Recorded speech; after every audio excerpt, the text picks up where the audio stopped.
Chapter 20 यंत्र। कई यंत्रों को योग प्रैक्टिस के लिए सही बताया गया है। वे ज्यादातर हाई कैलकुलेशन के हिसाब से अरेंज की गई लाइनें होती हैं। उनमें एंगल और बेस होते हैं। उनमें सबसे जरूरी श्री यंत्र है, जिसे श्री चक्र या यंत्र राजा कहा जाता है। ये यंत्र इस किताब की पहली तस्वीर में देखा जा सकता है। ये वही है जिसकी शंकर भगवत पादसर्यार मंदिरों और देवालयों में मेरु प्रस्थरम या भू प्रस्थरम के तौर पर पूजा करते थे। इसे जम्बूकेश्वरम के मंदिर में देखा जा सकता है। जम्बूकेश्वरम के मंदिर में श्री अखिलंदेश्वरी की पूजा की जा सकती है। ये मंत्र योगियों के लिए एक जरूरी स्टेप है और यंत्र मेडिटेशन का एक उदाहरण भी है। ये इस किताब में तस्वीर के तौर पर छपा है। मंत्रों के राज की तरह यंत्रों के राज भी गुरु को पता होते हैं, इसलिए उन्हें यहाँ नहीं समझाया गया है। अगर आप घर में भक्ति से दिया रखते हैं तो मेरा मानना है कि ये सबसे अच्छी सुरक्षा है। 2.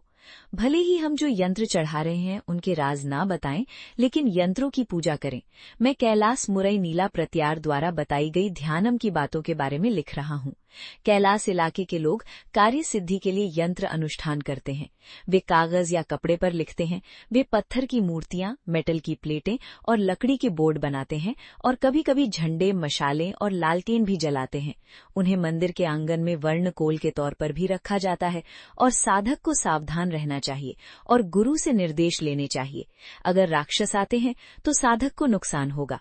हर यंत्र के लिए देवता का मंत्र लेकर करना चाहिए। बिना दीक्षा लिए यंत्र पूजा असरदार नहीं होगी। 3. लागू में वे महान लोग नहीं मिलेंगे जो यंत्रों के अंदरूनी मतलब जानते हों।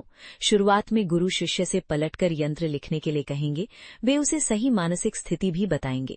वे उसे मुख्य देवता का चुपके से ध्यान करने के लिए कहेंगे और वे उससे निकलने वाले ढकने वाले देवताओं की पूजा करने के लिए कहेंगे।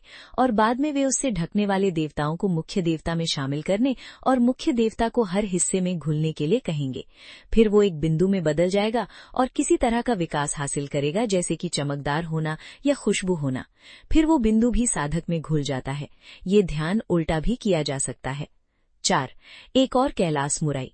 कमल के फूल का ध्यान करें। उसके बीच में मुख्य देवता का और किनारों पर ढकने वाले देवताओं का ध्यान करें।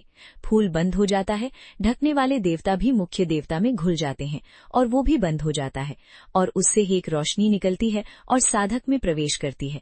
इस मामले में धारोपासना के अध्याय में बताए गए शुभ अनुष्ठान भी ध्यान देने योग्य हैं।